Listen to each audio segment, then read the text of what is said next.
ओम शांति। सत बाप, सत शिक्षक, सत गुरु। हमारा सच्चा बाबा जब इस सृष्टि पर आते हैं तो हमें सच्चा ज्ञान देते हैं। हमारा सच्चा ज्ञान, घर का सच्चा ज्ञान, हमारे भीतर छिपे हुए गुणों का, शक्तियों का ज्ञान देते हैं। इस सृष्टि चक्र पर हमारे आदि मध्य अंत का संपूर्ण ज्ञान, सच्चा ज्ञान, वो सत्य चित आनंद स्वरूप सत्यम शिवम सुंदरम खुद आकर देते हैं। ऐसा वंडरफुल ज्ञान जो इस संसार की समस्त मनुष्य आत्माओं में से, चाहे कितनी भी नॉलेजेबल हो अपने अपने फील्ड में, परंतु कोई भी उस ज्ञान के आसपास भी ना पहुंच सका, ऐसा वंडरफुल ज्ञान बाबा हमें देते हैं। और इस ज्ञान को जितना हम अपने सत्य स्वरूप में स्थित होकर धारण करते जाते हैं, उतना उस सत्य पिता के और सतयुग के समीप आते जाते हैं। तो आज भी बाबा हमें हमारी और हमारे घर की कुछ वंडरफुल बातें बता रहे हैं। हमें याद में रहने की नई नई युक्तियाँ बता रहे हैं। सुनते हैं बाबा के मधुर महावाक्य। आज है 1 जून 2024। बाबा के महावाक्य हैं, मीठे बच्चे, तुम सब आपस में रूहानी भाई भाई हो। तुम्हारा रूहानी प्यार होना चाहिए। आत्मा का प्यार आत्मा से हो, जिस्म से नहीं। प्रश्न है, बाप ने अपने घर की वंडरफुल बात कौन सी सुनाई है? ऐसे तो सारी बातें वंडरफुल हैं, परंतु घर के बारे में क्या बाबा ने वंडरफुल बात बताई है? उत्तर है, जो भी आत्माएं मेरे घर में आती हैं वह अपने अपने सेक्शन में अपने नंबर पर फिक्स होती हैं। वह कभी भी हिलती डुलती नहीं। न सबकी सीट वहाँ रिजर्व है, न कोई दूसरे की सीट पर नहीं आ सकता है। वहाँ पर सभी धर्म की आत्माएं मेरे नज़दीक रहती हैं। वहाँ से नंबरवार अपने अपने समय पर पाठ बजाने आती हैं। यह वंडरफुल नॉलेज इसी समय कल्प में एक बार ही तुम्हें मिलती है। दूसरा कोई यह नॉलेज नहीं दे सकता। तो कितने भाग्यशाली हम आत्माएं हैं। तो जब भाग्य विधाता आता है, भाग्य बांटता है, जब ज्ञान सागर आता है, ज्ञान बांटता है, तो केवल हमको बांटता है। ओम शांति। बाप बैठ बच्चों को समझाते हैं। बच्चे जानते हैं हम आत्माओं को बाप समझाते हैं और बाप अपने को आत्माओं का बाप समझते हैं। ऐसे कोई समझते नहीं और ना कोई कभी समझाते हैं कि अपने को आत्मा समझो। यह बाप ही आत्माओं को बैठ समझाते हैं। इस ज्ञान की प्रालब्ध तुम नई दुनिया में लेने वाले हो, नंबरवार पुरुषार्थ अनुसार। जितना और उतना, जितना पुरुषार्थ उतनी और वैसी प्रालब्ध। यह भी कोई सभी को याद नहीं रहता कि यह दुनिया बदलने वाली है। बदलाने वाला बाप है। यहाँ तो सम्मुख बैठे हैं। जब घर में जाते हैं तो सारा दिन अपने धंधे आदि में ही लगे रहते हैं। बाप की श्रीमत है, बच्चे कहाँ भी रहते तुम मुझे याद करो। स्थूल शरीर से कहीं भी रहो, पर मन और बुद्धि बाबा से जुड़ी रहे। जैसे एग्जाम्पल देते हैं बाबा, कन्या होती है तो वह जानती नहीं कि हमको कौन पति मिलेगा। आजकल तो पता होता है, पुराने ज़माने में नहीं पता होता था। चित्र देखती हैं तो उनकी याद ठहर जाती है।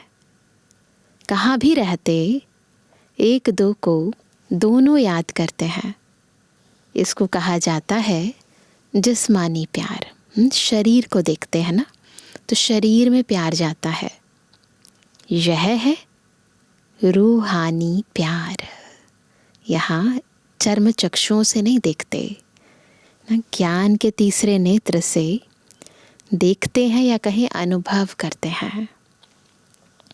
रूहानी प्यार किसके साथ?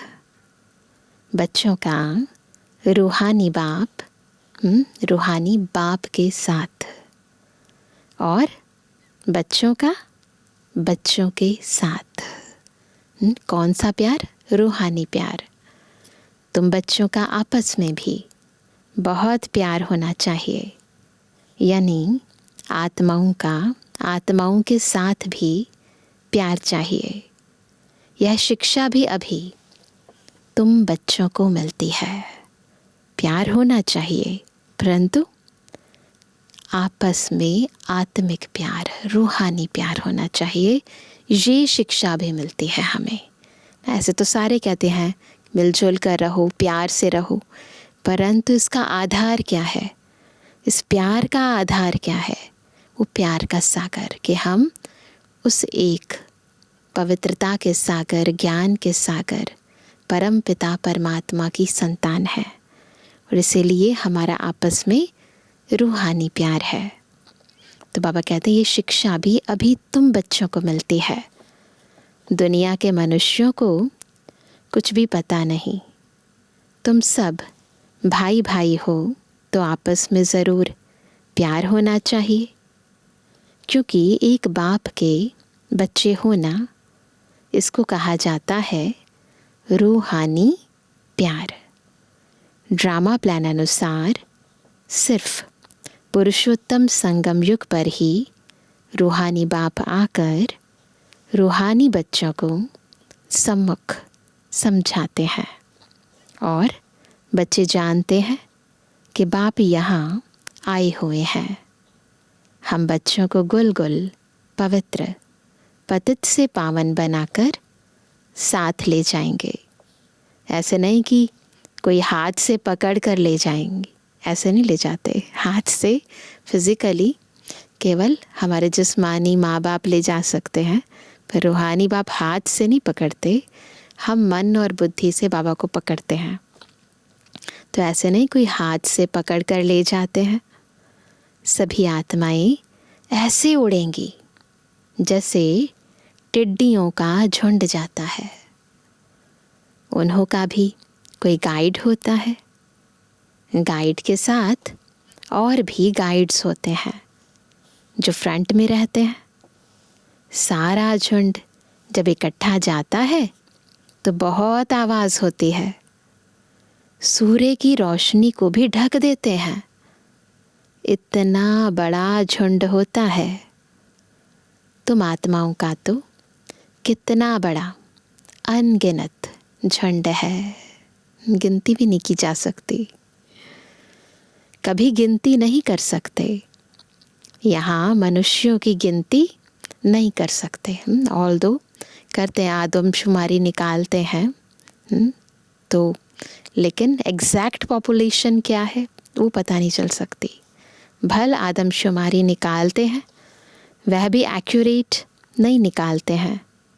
आत्माएं कितनी है वह हिसाब कभी निकाल नहीं सकते। अंदाज लगाया जाता है कि सतयुग में कितने मनुष्य होंगे, क्योंकि सिर्फ भारत ही रह जाता है। तुम्हारी बुद्धि में है कि हम विश्व के मालिक बन रहे हैं। आत्मा जब शरीर में है तो जीवात्मा है, तो दोनों इकट्ठे सुख अथवा दुख भोगते हैं। ऐसे बहुत लोग समझते हैं कि आत्मा ही परमात्मा है। वह कभी दुख नहीं भोगती, निर्लेप है। कई लोग ऐसे समझते हैं ना, आत्मा सो परमात्मा कहते हैं, सोचते हैं दुख सुख आत्मा नहीं भोगती, शरीर भोगता है। परंतु हम जानते हैं ना, ये हिसाब किताब दुख और सुख का आत्मा का चलता है। बहुत बच्चे इस बात में भी मूंझते हैं कि हम अपने को आत्मा निश्चय तो करें, लेकिन बाप को कहाँ याद करें। इस बात में कंफ्यूज हो जाते हैं कि ठीक है हम तो सोल हैं, आत्मा है, परंतु परमात्मा को कहाँ याद करें, यहाँ याद करें या वहाँ याद करें। यह तो जानते हो बाप परम धाम निवासी है। बाप ने अपना परिचय दिया हुआ है, पता है नाम क्या है, रूप क्या है, देश काल क्या है, सब पता है, गुण भी पता है, कर्तव्य भी पता है। तो बाबा का परिचय तो पूरा है। कहाँ भी चलते फिरते बाप को याद करो। सिंपल है ना। कोई भी व्यक्ति कहाँ भी हो, उसको याद करना है तो बस उसका परिचय होना ज़रूरी है, बस याद कर सकते हैं। अब वो कहाँ इस समय बैठा है उससे क्या ही फ़र्क पड़ता है। तो बाबा ने कहा बाप रहते हैं परम धाम में, तुम्हारी आत्मा भी वहाँ रहने वाली है। फिर यहाँ पाठ बजाने आती है। यह भी ज्ञान अभी मिला है। पहले थोड़ी ना पता था कि हम आत्माओं का मूल वतन ऊपर है और वहाँ से हम आत्माएं यहाँ आई हैं। जब तुम देवता हो वहाँ तुमको यह याद नहीं रहता है कि फलाने फलाने धर्म की आत्माएं ऊपर में है। ऊपर से आकर यहाँ शरीर धारण कर पाठ बजाते हैं। यह चिंतन वहाँ नहीं चलता। आगे यह पता नहीं था कि बाप भी परम धाम में रहते हैं। वहाँ से यहाँ आकर शरीर में प्रवेश करते हैं। अब वह किस शरीर में प्रवेश करते हैं, वह अपनी एड्रेस तो बताते हैं। तुम अगर लिखो कि शिव बाबा केयर ऑफ परम धाम, तो परम धाम में तो चिट्ठी जा नहीं सकती, इसलिए लिखते ही हो शिव बाबा केयर ऑफ ब्रह्मा। फिर यहाँ की एड्रेस डालते हो मधुबन की, क्योंकि तुम जानते हो बाप यहाँ ही आते हैं, इस रथ में प्रवेश करते हैं। यूँ तो आत्माएं भी ऊपर रहने वाली हैं। तुम भाई भाई हो, तो मूल वतन सबका ऊपर है, लेकिन एट प्रेजेंट यहाँ हम आत्माएं पाठ बजा रही हैं। बाबा का पाठ भी साकार मुरली है तो उस समय मधुबन में ही था, तो इसलिए बाबा कहते हैं कि जब लेटर लिखो तो शिव बाबा केयर ऑफ ब्रह्मा लिखो और एड्रेस मधुबन का लिखो। तो बाबा कहते हैं तुम भाई भाई हो, सदैव यही समझो यह आत्मा है, इनका फलाना नाम है। ये जो नाम पड़ा है देह पर पड़ा है, लेकिन है तो हम सब आत्मा। आत्मा को यहाँ देखते हैं, परंतु मनुष्य देह अभिमान में आ जाते हैं। बाप देही अभिमानी बनाते हैं। बाप कहते हैं तुम अपने को आत्मा समझो और फिर मुझे याद करो। इस समय बाप समझाते हैं जब मैं यहाँ आया हूँ, आकर बच्चों को ज्ञान भी देता हूँ। पुराने ऑर्गन्स लिए हैं जिसमें मुख्य यह मुख है। बाबा ने ब्रह्मा का रथ लिया और सबसे ज़्यादा जिस ऑर्गन को यूज़ किया वो है ब्रह्मा बाबा का मुख। आँखें भी हैं, देखते भी हैं बाबा उनकी आँखों से। ज्ञान अमृत मुख से मिलता है। गौमुख कहते हैं ना दुनिया में गौमुख की कितनी महिमा है। तो बाबा कहते हैं गौमुख कहते हैं ना, अर्थात माता का यह मुख है। तो ब्रह्मा हमारी बेहद की माँ भी है। तो शिव बाबा ब्रह्मा माँ के मुख से हमें ज्ञान अमृत पिलाते हैं और उसकी यादगार में दुनिया में गौमुख दिखाते हैं। और वहाँ पर मधुबन में यहाँ पर तो है ही गौमुख, जाते हैं सभी ना गौमुख में देखने के लिए। तो बाबा कहते हैं कि माता का ये मुख है, बड़ी माता द्वारा तुमको एडॉप्ट करते हैं। कौन एडॉप्ट कौन करते हैं? शिव बाबा। वह यहाँ है ना, यह ज्ञान सारा बुद्धि में रहना चाहिए। मैं तुमको प्रजापिता ब्रह्मा द्वारा एडॉप्ट करता हूँ। तो यह माता भी हो गई। गाया भी जाता है, इस पर क्या गाया जाता है? तुम मात पिता हम बालक तेरे, तुमरी कृपा से सुख घनेरे। तो वह सब आत्माओं का बाप है, उनको माता नहीं कहेंगे, वह तो बाप ही है। बाप से वर्षा मिलता है, फिर वर्षा किसके थ्रू मिलेगा? माता चाहिए ना, फिर माता चाहिए। वह यहाँ आते हैं। अभी तुमको मालूम पड़ा है बाप ऊपर में रहते हैं, हम आत्माएं भी ऊपर रहती हैं। फिर यहाँ आती हैं पाठ बजाने। दुनिया को इन बातों का कुछ भी पता नहीं, वह तो ठिक्कर भीतर में परमात्मा को कह देते हैं, फिर तो अनगिनत हो जाएं। इसको कहा जाता है घोर अंधियारा। इसी को घोर अंधियारा कहा जाता है कि हम भगवान को ठिक्कर भीतर में कह देते हैं। तो ये है घोर अज्ञान अंधियारा। गायन भी है, ज्ञान सूर्य प्रगटा, अज्ञान अंधेर विनाश। तो जब ज्ञानदाता शिव बाबा आते हैं, ज्ञान का सूर्य सृष्टि पर प्रकट होते हैं, हमें सृष्टि के आदि मध्य अंत का ज्ञान देते हैं, तो यह अज्ञानता का अंधियारा दूर हो जाता है। यथार्थ पता चल जाता है, मैं कौन हूँ, मेरा बाबा कौन है, सृष्टि चक्र क्या है, और फिर अज्ञान अंधियारा विनाश हो जाता है। इस समय तुमको ज्ञान है, यह है रावण राज्य, जिस कारण अंधियारा है। वहाँ तो रावण राज्य होता नहीं, इसलिए कोई विकार नहीं, देह अभिमान भी नहीं। वहाँ आत्म अभिमानी रहते हैं। आत्मा को ज्ञान है, अब छोटा बच्चा है, अब हम जवान बने हैं, अब वृद्ध शरीर हुआ है, इसलिए अब यह शरीर छोड़ दूसरा लेना है। नॉलेज होती है, बिल्कुल साक्षी होकर देह को देखते हैं। जैसे दूसरे को देखते हैं ना, वैसे ही आत्मा बॉडी को देखती है कि चलो अब ये पुरानी हो गई है, दूसरी ले लेते हैं।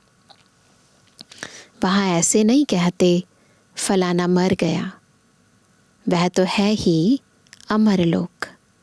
खुशी से एक शरीर छोड़ दूसरा लेते हैं। अभी आयु पूरी हुई है, यह छोड़ नया लेना है। इसलिए सन्यासी लोग सर्प का मिसाल देते हैं।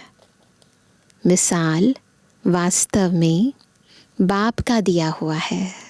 ये जो मिसाल है सर्प का, एक खाल छोड़कर दूसरी लेते हैं, ये बाबा का दिया हुआ है। वह फिर सन्यासी लोग उठाते हैं, तब बाप कहते हैं, यह जो ज्ञान मैं तुमको देता हूँ, यह प्राय लोप हो जाता है, लुप्त होता है, खत्म नहीं होता, गुप्त लुप्त हो जाता है।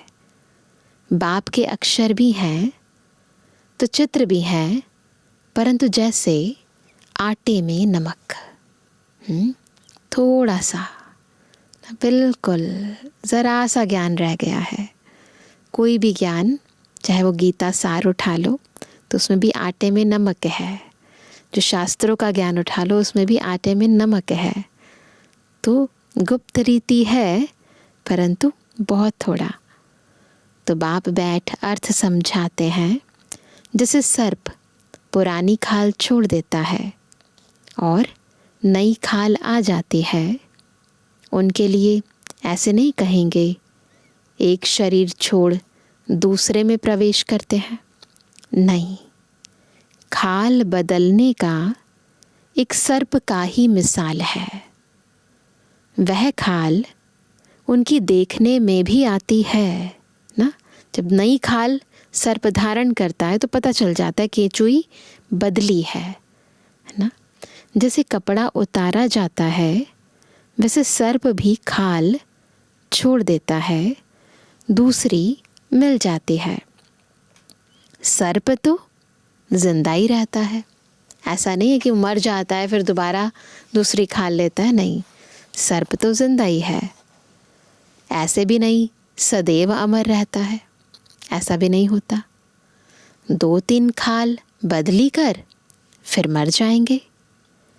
वहाँ भी तुम समय पर एक खाल छोड़ दूसरी ले लेते हो, तो इसको मृत्यु नहीं कहेंगे।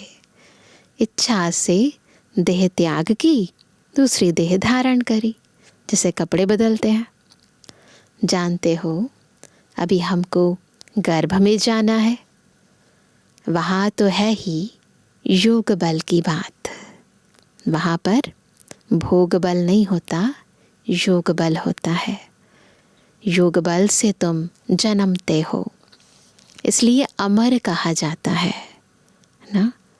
आत्मा कहती है अब हम बूढ़ा हो गया हूँ, शरीर पुराना हुआ है, साक्षात्कार हो जाता है। कौन सा शरीर लेना है, दर्शन हो जाते हैं, बस अब मुझे वो लेना है शरीर। अब हम जाकर छोटा बच्चा बनूंगा। आपे ही शरीर छोड़ आत्मा भाग कर जाए, छोटे बच्चे में प्रवेश करती है, गर्भ में चली जाती है। उस गर्भ को जेल नहीं, महल कहा जाता है। बहुत कंफर्टेबली आत्मा उसमें रहती है गर्भ में। पाप तो कोई होते नहीं है जो भोगना पड़े।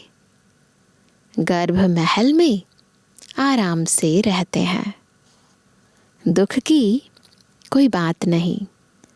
ना कोई ऐसी गंदी चीज़ खिलाते हैं जिससे बीमार हो जाए, तो वहाँ पर माताएं भी कुछ ऐसी वैसी चीज़ें नहीं खाती हैं। तो वहाँ पर तो प्रकृति भी सत्व प्रधान होती है ना। अब बाप कहते हैं बच्चे तुमको निर्वाण धाम में जाना है, यह दुनिया बदलनी है, पुरानी से फिर नई होगी। हर एक चीज़ बदलती है। झाड़ से बीज निकलते हैं, फिर से बीज लगाओ तो दोबारा बीज लगाएंगे तो कितना फल मिलता है। एक बीज से कितने दाने निकलते हैं। सतयुग में एक ही बच्चा पैदा होता है, योग बल से एक बच्चा एक बच्ची होती है। यहाँ विकार से 4-5 बच्चे पैदा करते हैं। अभी तो 4-5 का फैशन नहीं रहा, अभी सबके 1 या 2 ही होते हैं, इतना संभाल ही नहीं सकते। पर साकार मुरलिया तो उस समय तो बहुत होते थे, 4-5 क्या, लोगों के 7-8-10 बच्चे भी होते थे। तो सतयुग और कलयुग में बहुत फ़र्क है जो बाप बतलाते हैं। नई दुनिया फिर पुरानी कैसे होती है, उसमें आत्मा कैसे 84 जन्म लेती है, यह भी समझाया है। हर एक आत्मा अपना अपना पार्ट बजाकर फिर जब जाएगी तो अपनी अपनी जगह पर जाकर खड़ी रहेगी। ऊपर परम धाम में जगह बदलती नहीं है, सबकी अपनी जगह फिक्स है। परम धाम में अपने अपने धर्म में अपनी जगह पर नंबरवार खड़े होंगे। ऐसे पैर नहीं है, परंतु जैसे स्टार आसमान में खड़े हैं, ऐसे वहाँ फिक्स्ड पोजीशन है, फिर नंबरवार ही नीचे आना है। इसलिए छोटे छोटे मॉडल्स बनाकर रखते हैं मूल वतन के। सब धर्मों का अपना अपना सेक्शन है। देवी देवता है पहला धर्म, फिर नंबरवार आते हैं, नंबरवार ही जाकर रहेंगे। तुम भी नंबरवार पास होते हो। ऐसा नहीं है, सबकी एक पोजीशन कभी भी कहीं नहीं होती है। ऊपर भी नंबरवार, आते भी नंबरवार है, यहाँ से जाते भी नंबरवार हैं। तो तुम भी नंबरवार पास होते हो, उस मार्क्स के हिसाब से जगह लेते हो। यह बाप की पढ़ाई कल्प में एक ही बार होती है। ये सारा ज्ञान है ना, अभी हमें मिलता है, ना इससे पहले ना इसके बाद। तुम आत्माओं का कितना छोटा सिजरा होगा, छोटा सा सिजरा। जैसे तुम्हारा इतना बड़ा झाड़ है, तुम बच्चों ने दिव्य दृष्टि से देखकर फिर यहाँ बैठकर चित्र आदि बनाए हैं। आत्मा कितनी छोटी है, शरीर कितना बड़ा है। आत्मा इतनी छोटी है, नज़र भी नहीं आती है इन आँखों से, और शरीर कितना बड़ा है। सब आत्माएं वहाँ जाकर बैठेंगी, बहुत थोड़ी जगह में, नज़दीक में जाकर रहती हैं। बहुत थोड़ी सी जगह, बिंदी को जगह ही कितनी चाहिए ना। मनुष्यों का झाड़ कितना बड़ा है, सृष्टि कितनी बड़ी है। मनुष्यों को तो जगह चाहिए ना, चलने फिरने, खेलने, पढ़ने, नौकरी करने की। रहने के लिए इतना बड़ा घर चाहिए, फिर गाड़ियाँ चाहिए, है ना। ऑफिस के लिए अलग जगह चाहिए, घर में अलग चाहिए, है ना। ड्राइंग रूम अलग चाहिए, बेडरूम अलग चाहिए, रसोई अलग चाहिए, कितना सारा कुछ चाहिए इंसान को। आत्मा को इतना सब नहीं चाहिए वहाँ पर। सब कुछ करने की जगह चाहिए। निराकारी दुनिया में आत्माओं की छोटी जगह होगी। इसलिए इन चित्रों में भी दिखाया है, बना बनाया नाटक है। शरीर छोड़कर आत्माओं को वहाँ जाना है। तुम बच्चों की बुद्धि में है कि हम वहाँ कैसे रहते हैं और दूसरे धर्म वाले कैसे रहते हैं, फिर कैसे अलग अलग होते हैं नंबरवार। यह सब बातें तुमको कल्प कल्प एक ही बाप आकर सुनाते हैं। बाकी तो सभी हैं जिस्मानी पढ़ाई, उनको रूहानी पढ़ाई नहीं कह सकते हैं। अभी तुम जानते हो हम आत्मा है, तो बाबा अभी हमें रूहानी पढ़ाई पढ़ा रहे हैं। आए माना आत्मा, माए माना मेरा यह शरीर। मनुष्य यह नहीं जानते। वो क्या सोचते हैं, आए मतलब मैं शरीर, लेकिन बाबा बताते हैं आई यानी मैं आत्मा, माए यानी मेरा ये शरीर। उन्हों का तो सदैव दैहिक संबंध रहता है। सतयुग में भी दैहिक संबंध होगा, परंतु वहाँ अंतर है, यहाँ के दैहिक संबंध और वहाँ के दैहिक संबंध में। परंतु वहाँ तुम आत्म अभिमानी रहते हो। यह पता पड़ता है कि हम आत्मा हैं। यह हमारा शरीर अब वृद्ध हुआ है, इसलिए हम आत्मा एक शरीर छोड़ दूसरा लेते हैं। इसमें मूंझने की भी कोई बात नहीं है, इसमें कन्फ्यूज़न की कोई बात नहीं है। तुम बच्चों को तो बाप से राजाई लेनी है, ज़रूर बेहद का बाप है ना। मनुष्य जब तक ज्ञान को पूरा नहीं समझते हैं, तब तक अनेक प्रश्न पूछते हैं। ज्ञान है तुम ब्राह्मणों को, तुम ब्राह्मणों का वास्तव में मंदिर भी अजमेर में है। ब्रह्मा बाबा का मंदिर है ना, अजमेर में ब्रह्मा का मंदिर।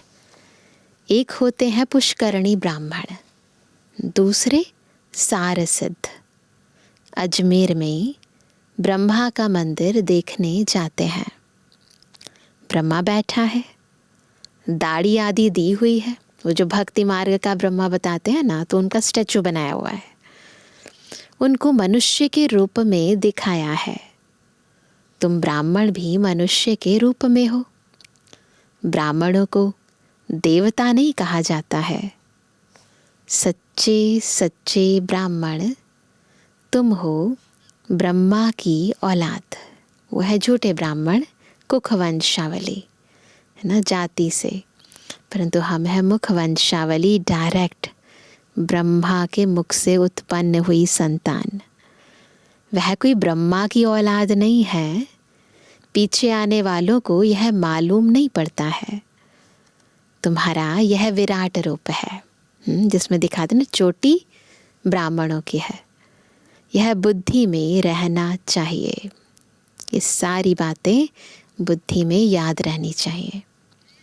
यह सारी नॉलेज है जो तुम कोई को अच्छी रीति समझा सकते हो। हम आत्मा है, बाप के बच्चे हैं। यह यथार्थ रीति समझकर यह निश्चय पक्का पक्का होना चाहिए। यह तो यथार्थ बात है। सभी आत्माओं का बाप एक परमात्मा है। सभी उनको याद करते हैं। हे भगवान, मनुष्यों के मुख से ज़रूर निकलता है। परमात्मा कौन है यह कोई भी नहीं जानते हैं, जब तक कि बाप आकर समझाए। बाप ने समझाया है। यह लक्ष्मी नारायण जो विश्व के मालिक थे, यही नहीं जानते थे। तो ऋषि मुनि फिर कैसे जान सकते? अभी तुमने बाप द्वारा जाना है। तुम हो आस्तिक। बाबा को भी जाना है और बाप द्वारा खुद को और अपने आदि मध्य अंत को भी जाना है, क्योंकि तुम रचयिता और रचना के आदि मध्य अंत को जानते हो। तो हम का क्या कहेंगे? हम कौन है? आस्तिक। जो नहीं जानते वो है नास्तिक। कोई अच्छी रीति जानते हैं, कोई कम। बाप सम्मुख आकर पढ़ाते हैं, फिर कोई अच्छी रीति धारण करते हैं, कोई कम धारण करते हैं। सबकी बुद्धि पर मदार है ना। पढ़ाई बिल्कुल सिंपल भी है, बड़ी भी है। बाप में इतना ज्ञान है जो सागर को स्याही बनाओ तो भी अंत नहीं पाया जा सकता। बाप सहज करके समझाते हैं। बाप को जानना है, स्वदर्शन चक्रधारी बनना है, बस। अच्छा मीठे किसी के लिए जन्मानी बच्चों पे जुर्मानी बाप दादा का दिल जान सको प्रेम से नंबरवार प्रसाद अनुसार यादगार और रूहानी बच्चों की रूहानी बाप दादा को गुड मॉर्निंग, नमस्ते नमस्ते नमस्ते बाबा। धारणा के लिए मुख्य सार पहला, सदा याद सहज बनी रहे। एक तो सदा और सहज भी। सदा याद सहज बनी रहे, उसके लिए चलते फिरते यह चिंतन करना कि हम आत्मा है, परमधाम निवासी आत्मा यहाँ पाट बजाने आई है। बाप भी परमधाम में रहते हैं, वह ब्रह्मा तन में आए हैं। दूसरा, जैसे रूहानी बाप से आत्मा का प्यार है, ऐसे आपस में भी रूहानी प्यार से रहना है। आत्मा का आत्मा से प्यार हो, शरीर से नहीं। आत्म अभिमानी बनने का पूरा पूरा अभ्यास करना है। वरदान है, हद की कामनाओं से मुक्त रहे, सर्व प्रश्नों से पार रहने वाले, सदा प्रसन्न चित्त भव। तो सदा प्रसन्न चित्त कैसे रहेंगे? जब हद की कामनाओं से मुक्त रहेंगे और सर्व प्रश्नों से पार रहेंगे। क्या, क्यों, कब, कहाँ, कैसे नहीं, कोई इच्छा नहीं, कोई तमन्ना नहीं। जो बच्चे हद की कामनाओं से मुक्त रहते हैं उनके चेहरे पर प्रसन्नता की झलक दिखाई देती है। प्रसन्नता क्यों चली जाती है? इच्छा होती है, कोई कामना पूरी नहीं होती, बुद्धि भटकती है, तो प्रसन्न चित नहीं होते, अंदर से पूरे नहीं हैं, अधूरे हैं। जो अधूरापन है वो हमें खुश रहने नहीं देता। प्रसन्न चित्त कोई भी बात में प्रश्नचित नहीं होते। वो सदा निस्वार्थी और सदा सभी को निर्दोष अनुभव करेंगे। किसी और के ऊपर दोष नहीं रखेंगे। चाहे कोई भी परिस्थिति आ जाए, चाहे कोई आत्मा हिसाब किताब चुकतू करने वाली सामना करने आती रहे, चाहे शरीर का कर्म भोग सामना करने आता रहे, लेकिन संतुष्टता के कारण वे सदा प्रसन्नचित रहेंगे। संतुष्टता यानी आंतरिक भरपूरता। ज्ञान पूरा है, गुण पूरे हैं, शक्तियाँ पूरी हैं, तो बस फिर कुछ भी हो जाए बाहर, परंतु अंतर से आत्मा तृप्त है तो उसके कारण प्रसन्न रहती है, प्रश्न उत्पन्न नहीं होते हैं। स्लोगन है, व्यर्थ की चेकिंग अटेंशन से करो। बहुत अटेंशन से व्यर्थ की चेकिंग करनी पड़ती है ना, क्योंकि खुद को ही पता नहीं होता कि हम वेस्ट कर रहे हैं।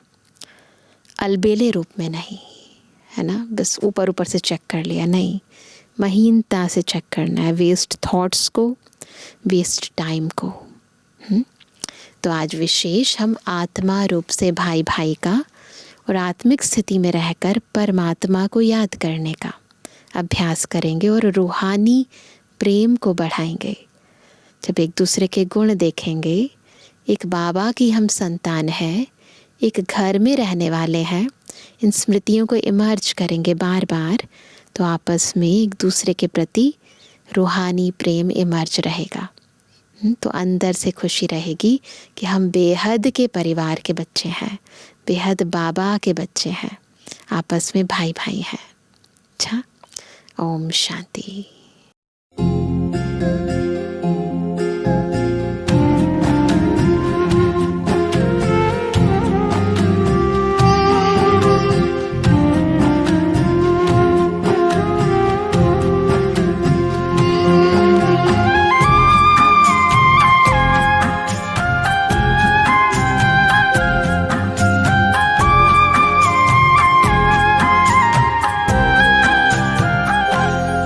तेरी याद में मैं मगन हो गया हूँ, तेरी याद में मैं मगन हो गया हूँ। न जाने मैं किस लोक में खो गया, न जाने मैं किस लोक में खो गया हूँ। तेरी याद में मैं मगन हो गया हूँ।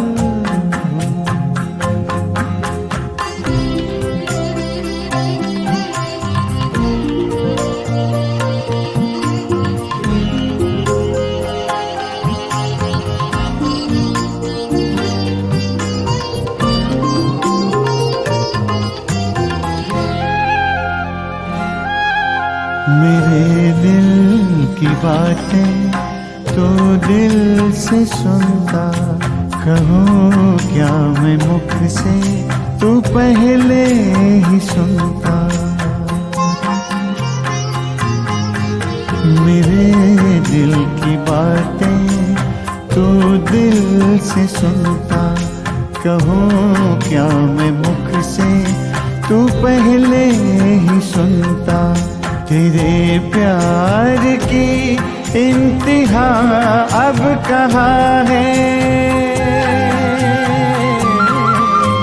गगन से धरा मिल रही ये जहां है। तेरे प्यार की इंतहा अब कहाँ है। गगन से धरा मिल रही ये जहां है। गगन से धरा मिल रही ये जहां है। परम शांति के सिंधु में सो गया हूँ। तेरी याद में मैं मगन हो गया हूँ।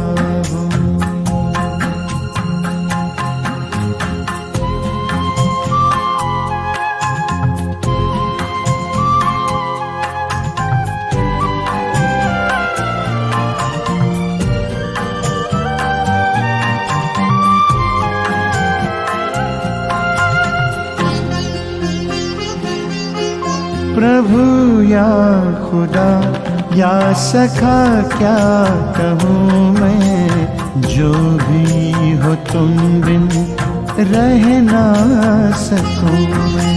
प्रभु या खुदा या सखा क्या कहूँ मैं। जो भी हो तुम बिन रह ना सकूँ मैं। तुमसे ही दिल के सभी रिश्ते नाते चलूं मैं तुम्हारे संग हंसते गाते। संग हंसते गाते तेरा ही था बाबा तेरा ही हो गया हूँ। न जाने मैं किस लोक में खो गया हूँ। तेरी याद में मैं मगन हो गया हूँ। तेरी याद में मैं मगन हो गया। तेरी याद में मैं मगन हो गया। तेरी याद में मैं मगन